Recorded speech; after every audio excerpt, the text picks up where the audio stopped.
niveau de la vision, les syndromes de Usher vont présenter une atteinte de la rétine qu'on appelle communément la rétinopathie pigmentaire. Alors qu'est-ce que c'est que la rétine? La rétine, en fait, c'est l'organe sensoriel qui est situé au fond de l'œil et qui, en quelque sorte, moi j'ai l'habitude de dire que c'est la pellicule photo de l'œil. La rétine est composée de plusieurs couches qui, en fait,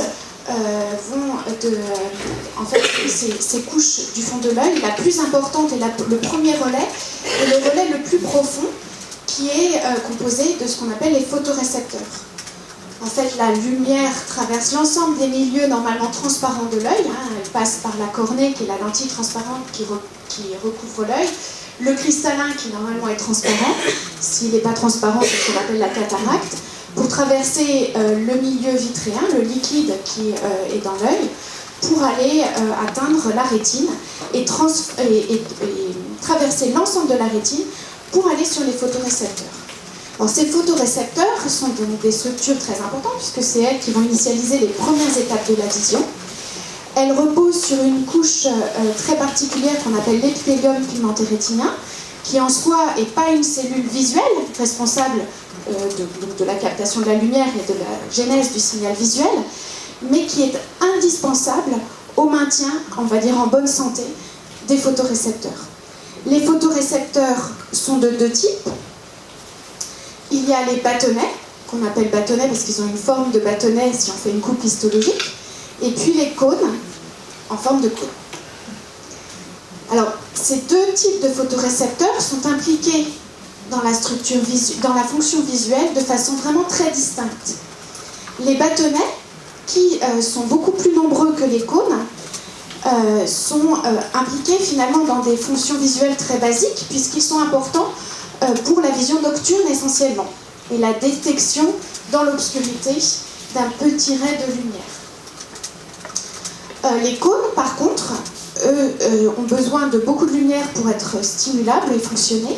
Et finalement, nos cônes vont être les cellules qu'on va utiliser le jour. Et donc ici, dans cette pièce, on utilise essentiellement les cônes. Les bâtonnets sont complètement saturés et donc ne sont pas impliqués dans la fonction visuelle. Les cônes et les bâtonnets sont répartis de façon très différente à la surface de la rétine. En fait, on a des bâtonnets partout et surtout de façon très importante autour d'une zone centrale qu'on appelle la macula. Et en fait, les bâtonnets sont juste absents au centre de la macula, une petite zone qu'on appelle la fovea.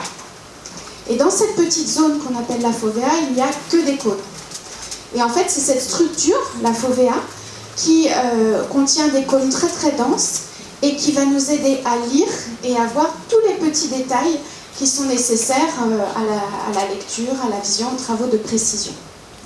Donc les cônes pour les travaux de précision, mais aussi pour les couleurs, parce qu'en fait, il existe trois types de cônes qui vont exprimer des pigments visuels différents et qui vont être sensibles à des longueurs d'onde, à des couleurs de lumière différentes. Donc vous voyez que ces deux types de photorécepteurs sont vraiment impliqués dans deux fonctions très diverses. Alors, il y a toujours la question de se dire pourquoi nous, humains évoluant dans le jour, on a à peu près 120 millions de bâtonnets alors qu'on a 4 à 5 millions de cônes. Et donc on peut se dire, voilà, pourquoi l'évolution n'a pas perdu tous ces bâtonnets qui sont finalement peu importants, entre guillemets, pour nous. Et en fait, en plus de la perception visuelle, donc pour les bâtonnets dans l'obscurité, eh bien les bâtonnets sont essentiels pour les cônes, pour la survie des cônes. Ils vont sécréter un certain nombre de signaux dont certains ont été identifiés, qui sont essentiels pour les cônes et le bien-être des cônes. Et du coup, quand on a une dégénérescence des bâtonnets, eh bien, secondairement, les bâtonnets diminuant en nombre, ces signaux positifs essentiels à la survie des cônes disparaissent, et donc on a une dégénérescence secondaire des cônes. L'inverse n'est pas vrai, on peut avoir une dégénérescence isolée des cônes sans que les bâtonnets dégénèrent. Alors qu'est-ce qui va se passer dans le syndrome de Usher? Donc on a vu tout l'aspect audition. Et bien dans le syndrome de Usher, on a une atteinte de ces fameux photorécepteurs qui va commencer dans la plupart des cas par une dégénérescence des bâtonnets. En fait, c'est d'abord une dysfonction, les bâtonnets ne fonctionnent pas, puis ils se mettent à dégénérer. Et comme je vous le disais à l'instant, malheureusement, les bâtonnets sont essentiels à la survie des cônes, et donc secondairement, au fur et à mesure de l'évolution de la pathologie, eh bien, les cônes vont se mettre à souffrir et à dégénérer. Et donc c'est ce que l'on va appeler, de façon un petit peu plus précise et scientifique, on appelle ça une dystrophie de type bâtonnet-cône, pour témoigner du fait que les bâtonnets étaient les premières cellules atteintes avant que les cônes soient altérés. Et en fait, on appelle ça communément la rétinopathie pigmentaire. Donc comment va se manifester en termes de symptômes chez les patients qui présentent la rétinopathie pigmentaire? Et ça, c'est vrai aussi bien dans le cadre d'un syndrome de Usher ou dans le cadre d'une forme isolée de rétinopathie pigmentaire. Le premier symptôme, atteinte des bâtonnets, c'est les troubles de vision nocturne. Donc c'est des patients qui vont avoir des difficultés quand la nuit tombe, dans les environnements mal éclairés, pour passer d'un environnement très éclairé, par exemple l'été, à l'intérieur d'une maison. Ça, c'est le premier symptôme. Il faut savoir que c'est très très subjectif, surtout si on habite à Paris. L'obscurité dans Paris, elle est rare, puisque même la nuit, il y a des lampadaires, etc. Et donc parfois, quand on pose la question aux patients, ils ne sont pas forcément conscients de leur manque de performance visuelle dans l'obscurité. La deuxième chose, et ça c'est plus le reflet de l'atteinte des cônes, c'est qu'on va avoir des altérations par dysfonction des cônes dans la vision périphérique. Et donc, on va avoir des trous dans le champ visuel. Ça va se manifester pour les patients par des objets qui vont apparaître tout d'un coup devant eux quand ils sont en face d'eux, mais qu'ils n'avaient pas vu passer sur les côtés. Progressivement, ces trous en fait vont se réunir et de façon ultime, dans l'évolution de la rétinopathie pigmentaire, on va avoir une vision qu'on appelle en tunnel, c'est-à-dire avec juste la perception au centre et pas sur la périphérie. Alors, il faut savoir que toute cette évolution, elle est bien sûr lente. Moi, je dis toujours aux patients, vous inquiétez pas, ça ne va pas être du jour au lendemain où d'un coup vous aviez un champ visuel normal et puis vous vous réveillez et puis vous voyez comme dans un tunnel. Elle est très variable d'un patient à l'autre. Et même si on a l'habitude de dire que dans le syndrome de Usher de type 1, l'atteinte rétinienne, elle est plus précoce et plus sévère, en fait, on se rend compte qu'il peut y avoir, même au sein du type 1, des variabilités, même au sein d'une même fratrie, quand il y a un frère ou une sœur qui sont atteints de la même pathologie. Et ce qu'on aime bien à dire avec M. Sahel aussi, c'est que cette évolution, même si elle est ultime, eh bien, elle n'aboutit pas toujours à la cécité totale. Alors comment on va pouvoir apprécier, en tant qu'ophtalmologiste, ces problèmes de pathologie rétinienne? Comme on avait sur tout ce qui est audiométrie pour l'ORL, eh bien on va avoir l'examen ophtalmologique de base, c'est-à-dire qu'on va commencer par la mesure de l'acuité visuelle. On va surtout faire une analyse précise de ce qu'on appelle la réfraction, c'est-à-dire mesurer avec la géométrie de l'œil, l'accommodation, si le patient est myope, hypermétrope, astigmate.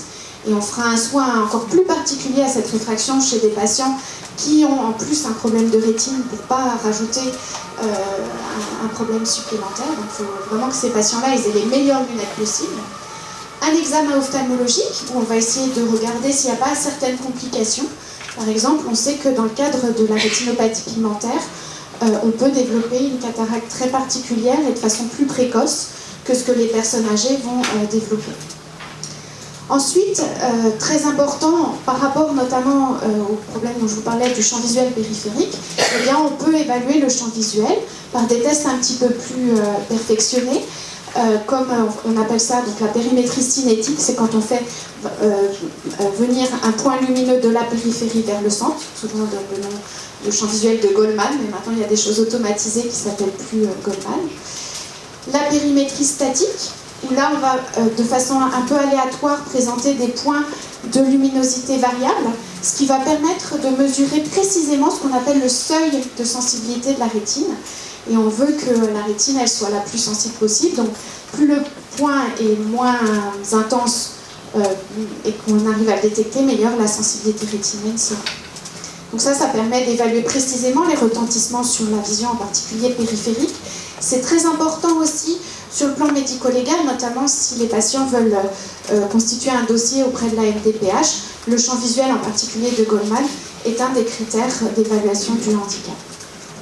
Alors ça c'est par exemple un exemple de champ visuel de Goldman ou de champ visuel statique qui va montrer au centre une couleur jaune qui correspond à une persistance, une bonne conservation de la sensibilité rétinienne, et puis autour, quand plus c'est foncé, donc noir ou marron foncé, et bien on voit la sensibilité rétinienne était bonne. On aime bien aussi évaluer la vision des couleurs, par exemple en faisant classer des pions en dégradé de couleurs.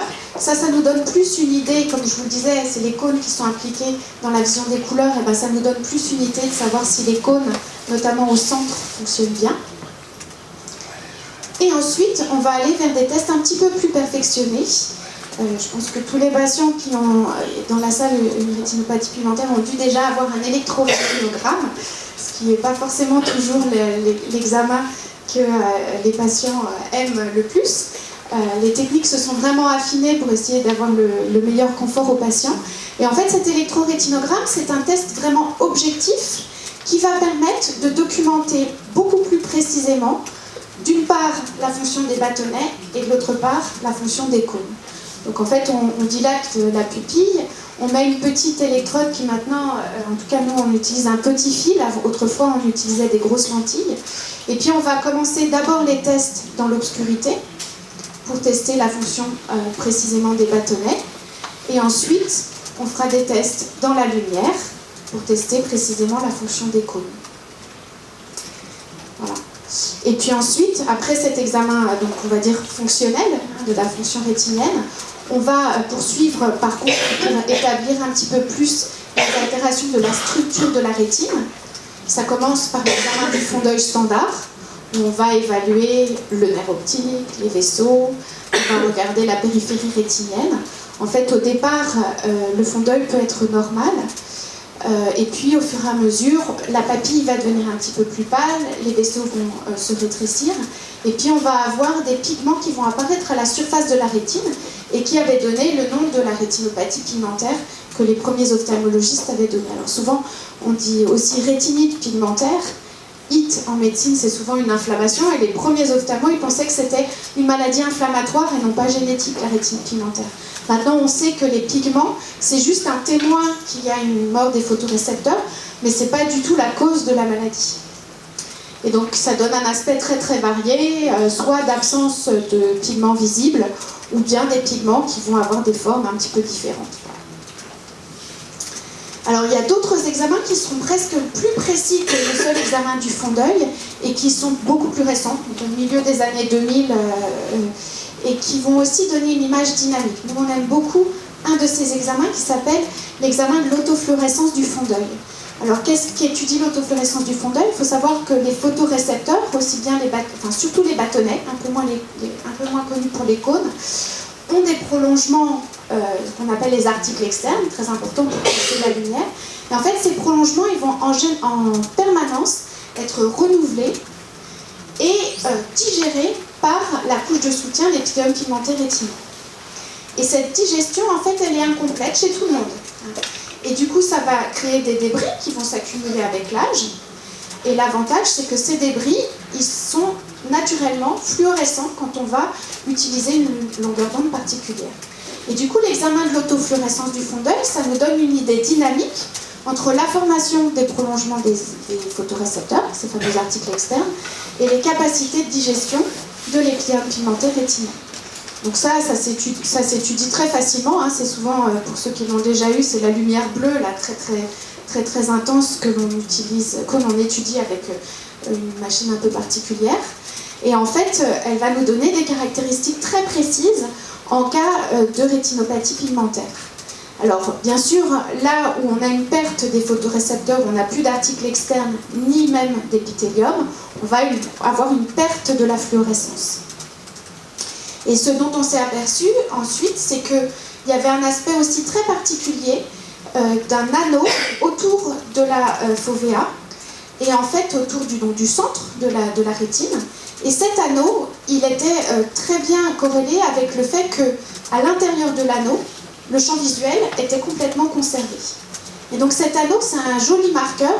Donc là, on a un examen de la structure de la rétine qui est complètement corrélé à la fonction de la vision. Et donc ça, c'est très intéressant parce que des fois, il y a certains patients qui ont du mal à faire un champ visuel, qui ont du mal à faire les tests électrophysiologiques. Ici, il suffit juste de regarder un petit point dans une machine, savoir garder les yeux ouverts. Et donc on a un test, on va dire non invasif et très rapide, qui en plus est complètement corrélé au fait de la normalité de la fonction au niveau du centre de la vision. Un autre examen qui est encore plus récent que l'autofluorescence, c'est ce qu'on appelle l'OCT. C'est un acronyme pour l'anglais Optical Coherence Tomography. L'OCT, en fait, ça va faire une sorte de coupe vraiment très proche de la coupe histologique qu'on peut avoir quand on prend un œil et qu'on découpe en rondelles, pour voir précisément les différentes structures de la rétine. Et en particulier, quand on s'intéresse à la rétinopathie pigmentaire, eh bien la couche des photorécepteurs, et notamment de ces fameux articles externes des photorécepteurs. Et donc ça, on a vu en particulier que le fameux anneau dont je vous parlais sur l'examen de l'autofluorescence, eh ben, il correspondait à une zone frontière où les articles externes étaient complètement amincis. Et en fait, c'est en quelque sorte la zone de progression de la maladie de la rétinopathie pigmentaire vers le centre. Ce que l'OCT va permettre aussi de regarder, c'est de dépister certaines complications, en particulier dans à peu près 50% des rétinopathies pigmentaires, que ce soit dans le UCHER ou dans les formes de rétinite isolée, eh bien on peut avoir des kystes au niveau de la rétine. Et donc on peut vraiment bien regarder ces kystes au niveau de la macula.